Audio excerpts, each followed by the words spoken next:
I'm sorry about that. So guys, let's continue. We said to answer the 1.1.1 question, we're going to look at the y coordinate. So y will be equal to that y coordinate. Why? Because let's say that I have this point. Let us quickly put the point on the Cartesian plane.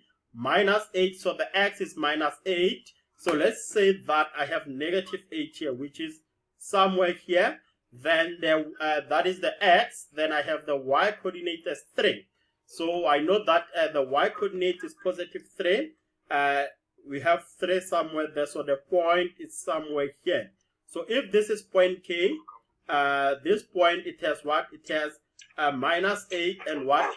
Come on, guys. Someone is making noise.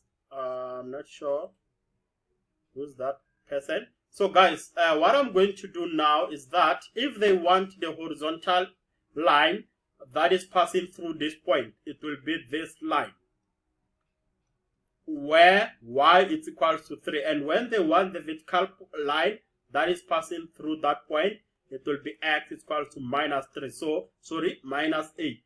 So this tells you that we've already did what? We've already answered 1.1.2 when they say you must write the equation of the vertical line that is passing through K. And the answer should be what?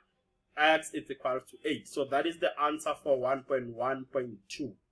That is the answer for 1.1.2.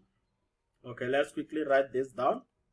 X is equal to -8. Before we move to the next question, do you guys have any question on this one? No, sir.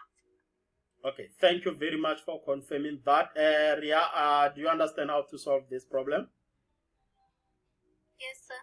As Notile, Toriso, and Sean? Yes, sir. Okay, Yes, thank sir. you very much. Thank you for confirming. Let's move to the next